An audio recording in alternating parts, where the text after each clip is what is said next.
now, wait, it went away. Why does it do that?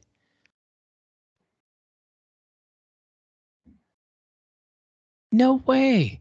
It was there and then it was gone. And I know we're recording. Yep, Applewhite is recording the call as the red button I see.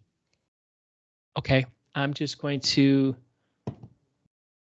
look up here. So 27 minutes would be 32. Okay, great. I am going to watch my other clock here since that one is gone. Okay, anyway. Okay. Good morning, Sheila. How are you today? Good morning, Wayne. I'm great. How are you today? I'm doing excellent. Thank you very much. And it is, wow, what a cloudy, rainy day we're having today. How about where you are? It is cloudy and raining here, but that never stops the dog and I from taking a walk. Yes. And welcome everyone to 27 Minutes with Sheila and Wayne, where we talk about skills and verbs that have been learned, forgotten, misused, and or totally abandoned as we are attempting to change the world one verb at a time. And Sheila, what is our verb for today? Our verb, you know what? I'd like to actually have our guest introduce our verb, if you don't mind. Oh, okay. We have a guest today. We do. Can you introduce him? I certainly can.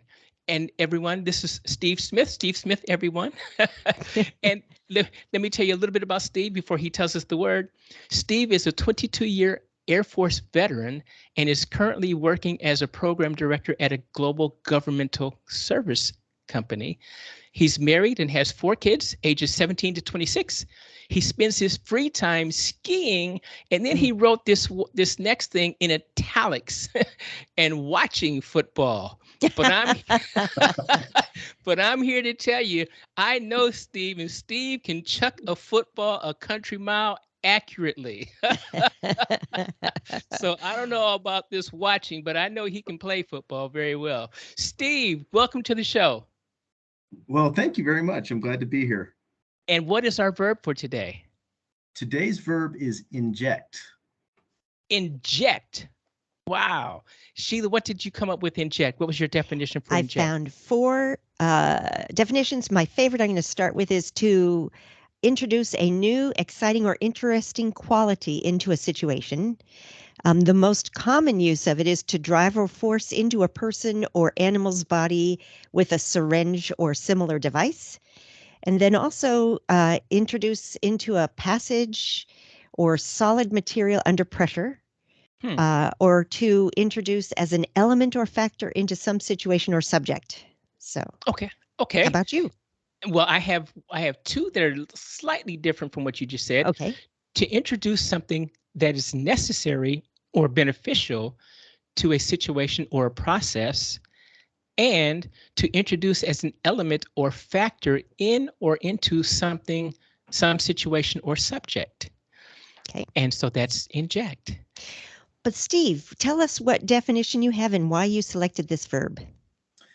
Well, sure. I don't have any other definitions that are different than what you guys just said. But the reason I selected the verb is a couple months ago, I was listening to your episode on marinate.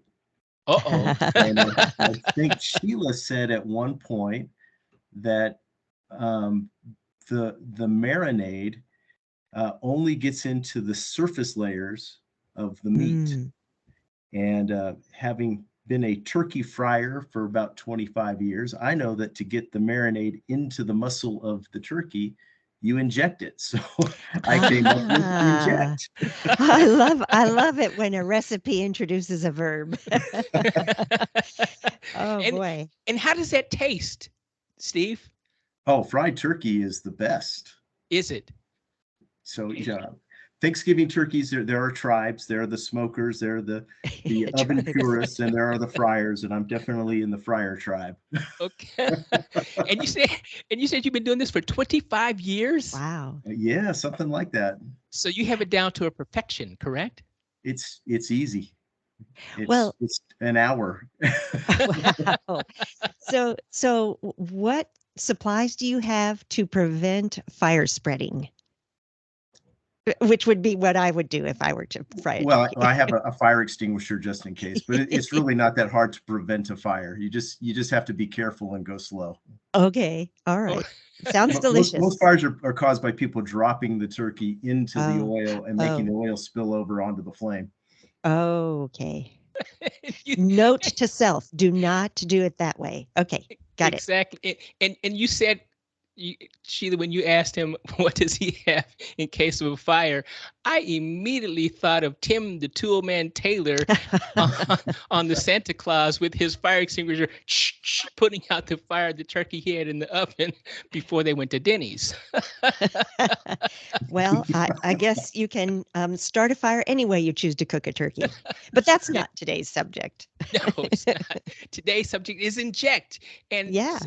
and Sheila, what did you find about Inject? What's interesting out there? Oh, I have three quotes about Inject. And for some, well, first of all, uh, Google wanted to always default to injection rather than inject. So I had to Ooh. find a couple different ways to select the or to research it, excuse me. But I found three, ironically, three comedians who had quotes about inject. One of them injection. The first is O. Henry, who said, "Inject a few raisins of conversation into the tasteless dough of existence." So Ooh. I think that says a lot Okay. about where he was coming from. And Will Rogers, another early comedian, said, "If you ever injected truth into politics, you'd have no politics." So Wow. I know. And this last one is Jay Leno, who said 19% of doctors say they'd be able to give their patients a lethal injection, but they also went on to say that the patient would have to be very, very behind on payments. Oh my goodness. Okay. How about you? What did you get? Well, I didn't go there. Oh, okay. But I did come up with, I said, where can you inject something or someone to introduce something new that is necessary or helpful to a situation or process, which is Okay. one of my last definition pieces that I had. And so I thought, well, I've always worked in groups or teams or been on teams. And I remember the bosses, our supervisors always talking about, we need to inject some life into this group because you guys are lethargic or you guys are, and ladies are, you seem depressed or demoralized or you're stuck. And so I see injection there to make us successful, writing a term paper, injecting newfound facts into your research paper to kind of bolster it, particularly when the professor says, nah, you need a little bit more. So, okay, I'll go inject some new stuff in here.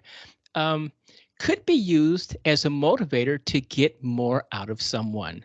Much like, all right, if you guys, oh, it's like negotiating with your kids. If you eat the broccoli, you can have the ice cream. So we're injecting a little bit of a stimulus there to, oh, okay, I want ice cream. I'm good. So again, and it holds true to the definition of to introduce something new that is necessary or helpful to a situation or process. Steve, how about you? How have you used the term inject, or have you seen the term, or you watched the term inject being used? Yeah, I think from all of the definitions, I in my mind, I kind of put them together, right? So generally speaking, use the term inject in the sense of adding something new to a situation, but combine that with an injection through a needle and a syringe. Um, to me, it's kind of bringing new ideas into a situation under pressure, right? Mm. And doing it on the force of uh, of the value of the idea, but also just on the force of the personality and the positivity with which you bring it. And it's another reason I think it's a great verb to discuss here with you because Wayne is the most positive person I've ever met. I'd have to second that. You are too kind. Both of you are too kind. I will pay you later. Okay. Thank you. Okay. Chocolate And is and I do have a quote that kind good. of brings this to light a little bit better. It's Martin Luther King Jr. and he said, we have before us the glorious opportunity to inject a new dimension of love into the veins of our civilization. Ooh, Wow. I love that. How cool is that? That's sweet. That Thank really you. is. Thank you. That is. And Steve, what you were talking about, and as you said, doing things under pressure and whatnot, I I can think of standing in front of audiences or seeing individuals standing in front of audiences. And it goes back to one of the verbs that we used before, Sheila, read. Remember, we talked about reading the room or reading your Oh, audience? yes. Yes. As you're reading the room or as you're reading the audience, and like Steve says, when you feel those beads of sweat on your brow, like, oh, okay, something's wrong. This is not going the right way, and you're under pressure. I've got to change. I've got to divert and change to do something or inject something here. And I read an article from the Harvard Business Review. The article was by Jennifer Aker and Naomi Bagdons, and it's how to be funny at work. And this was from February 2021. And they're talking about injecting humor strategically and deliberately when you're in front of groups or at work. And they said the reason why is, it says research shows that leaders with any sense of humor are seen as 27% more motivating and admired than those who don't joke around. Their employees are 15% more engaged, and their teams are more than twice as likely to solve a creativity challenge, and all of which can translate into improved performance. And further, it says studies even show that sometimes as simple as adding a lighthearted line at the end of a sales pitch, like, my final offer is X, and I'll throw in my pet frog too, can, can, can increase customers' willingness to pay by 18%. Wow. And they even said a bad dad joke can literally help you get paid.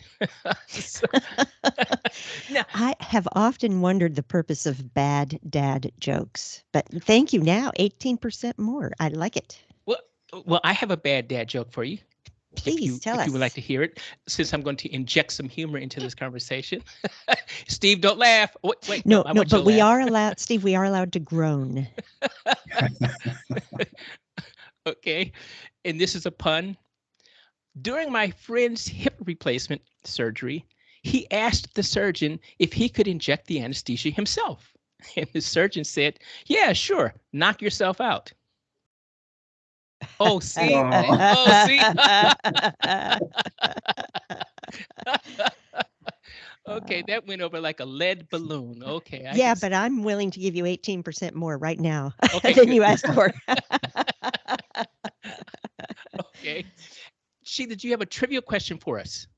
I did not come up with a trivia question today. Did you?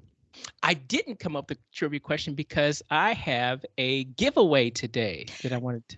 Oh, Oh, and this is a way to introduce also a an injection of creativity in your life and your path, right? oh, yes, it is. Let's Okay. hear it. Okay. So, to our listening audience, first, before we go there, let's give them the cue. Sheila, how can they contact you, our listeners? They can contact, if it's good news, they can contact me on my website, zekeandsheila.com. If it's criticism or sarcasm, they can contact me through your email address. Because yours is still under construction, is that Right, right? right. That part of it, yes. Okay. And you can find my website at www.mindsyncing.com. That's MINDSYNCING.com. Email is wayne@mindsyncing.com. And here's the giveaway for the first two people who email me today at wayne@mindsyncing.com. I have two unique codes for you. A code where you can go out to Kobo, KOBO.com, and download or get my and Jennifer Milius's audio book that just came out this Tuesday. You can get it for free with the codes. So if you send me an email at wayne@mindseeker.com, I will send you a code if you're one of the first two. Only giving two away. There we go. Steve, how can our listeners contact you? Oh, sure. My email is Steve, Steve _S 1985 at yahoo.com. Thank you. Yes. Now, Steve, have you ever been on the fly and injected something while at work or play or at dinner with your kids, your wife? You have 4 kids, right? I Wow. do. Yes. So have you ever injected anything like humor or injected something else, some kind of stimulant that would just spur discussion or send discussion the other way? Well, sure. I think at work is where I spend all of my time. Unfortunately, is probably the best example. So the way I tend to interact with my team is by asking questions, uh, because ultimately, the folks doing the work are the experts at what they do, and so to try to lead in a kind of a direction that we need to be going, I tend to ask questions. And so just yesterday, we were responding to some issues that we've been having on one of our contracts, and responding with some of our fix actions and that kind of thing. And I was reading the answers the guys came up with, and I was going back with questions like, um, so I'm trying to think how to phrase this. So I think the answer was along the lines of a broad answer to a very specific question, and one of the guys said, "Hey, I'm not sure we should be doing this. We should be, just answering the question." And so I responded with, "Yeah, that's a fair point. That we should really get down to the root cause here and discuss the actual deficiency. Um, but are we doing that in the best way?" I think the word negligent was used. I said, was it truly negligence, or was it a failure in training, something someone didn't know, and that type of thing. Mm. So that's generally what I do is I'll inject questions, to see where it leads. And Sheila, into our listening audience, as I said, I know Steve. We worked together many, many years ago, and Steve had a way of injecting things into our work environment through either body language or with his wit and humor and with his eyes and facial expressions.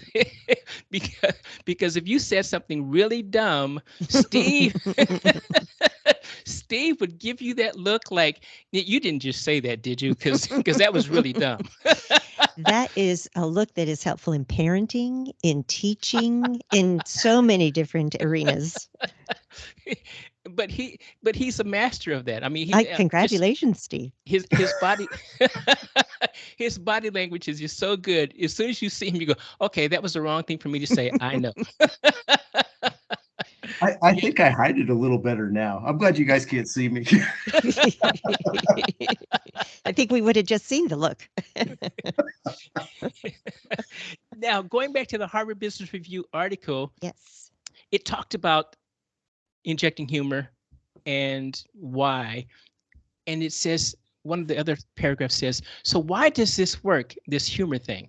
And it says, part of it is that shared laughter accelerates a feeling of closeness and trust, which I did not realize. And I'm thinking, okay, but I can see that.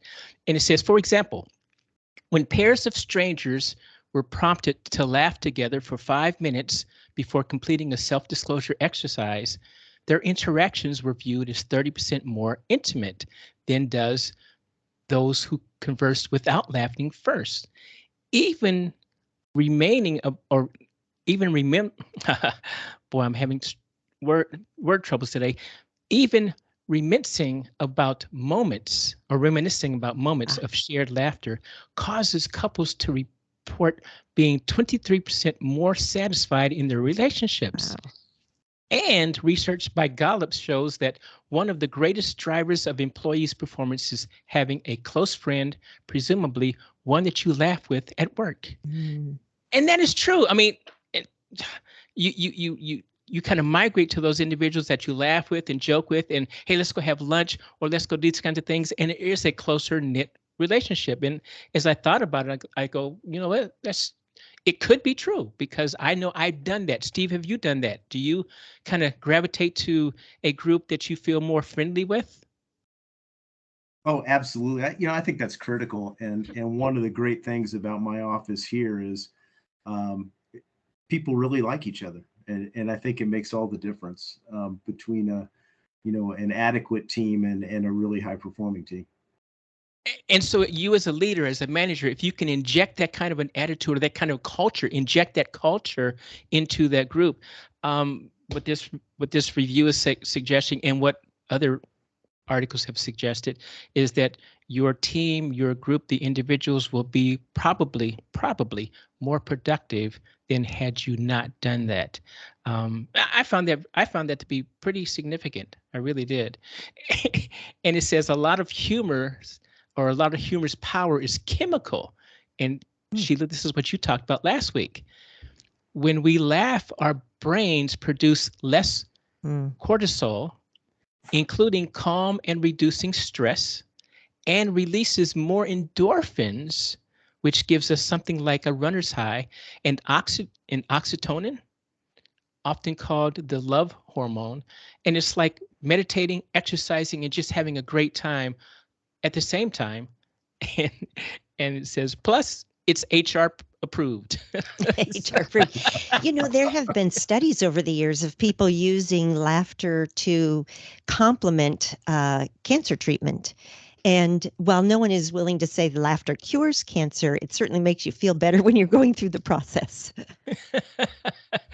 Well, you know what? But it's and I think it says what it was 27 muscles, 17 muscles to smile and Uh, 42 muscles to frown. I saw that maybe a couple weeks ago as I was looking up something, but um, and who doesn't, or who can't remember the Reader's Digest, humor's and oh, laughter is the best medicine, I always right? liked the military one the best. Oh, you Yes. did? Oh, I always went for the quotable quotes and for laughter. I really did. It was kind of fun. Good. Yes. Well, go ahead. Ooh, you were going to say something. Go ahead, I was Sheila. going to say that there's another study I researched about injecting, and this is quite different from the path that you have just gone on, and that is that in 2010 there was a study with Lacano et al. Who studied the lifelong effects of how drug users' first injection went. For instance, was it heroin? Was it methamphetamine? Methamphetamine was ketamine. Was it cocaine? And what they found were some really interesting conclusions, such as 97.8% of those whose first injection was ketamine had higher arrest records. 90% of those who first injected cocaine, for whom cocaine was their first injection, were more likely to be homeless. And those whose first injections were heroin were more likely to regard heroin as their drug of choice and should be targeted for opioid overdose prevention even more than those who first injected with other drugs. And obviously, in looking at this study, you say, well, how can I, as an average person, obviously, everyone says, how can I address this?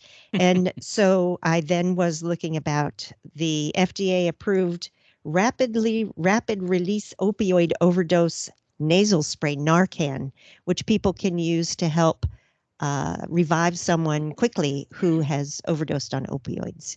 And it's free training around the country, and you can get a prescription from a local pharmacy. And if you are around populations like this who are likely to overdose, it'd be really good of you to carry that so that you can respond quickly. And one other factor was in that study that they did in 2010, the median age of first injection of drugs was 16 years old. So parents Really? are well um, advised to research some of this on their own as well. Hmm. Interesting. Yeah. Interesting. So that kind Huh. of takes us down a little bit. I'd like to go back to injecting laughter. That was much better. Or injecting flavors into turkeys. Okay, Steve, what do you inject in a turkey to make it more flavorful?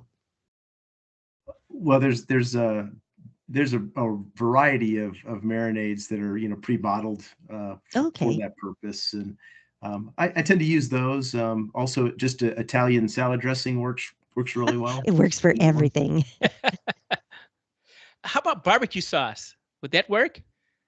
Or does it just taste better You on the could do that. outside?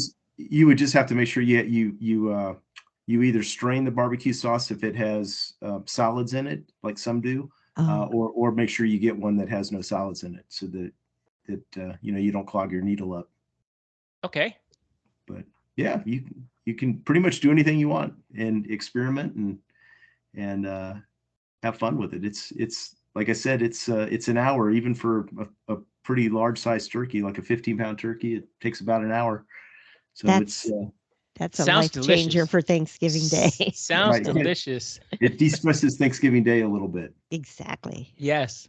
And Sheila, I am looking at the clock Ooh, and it is about that time.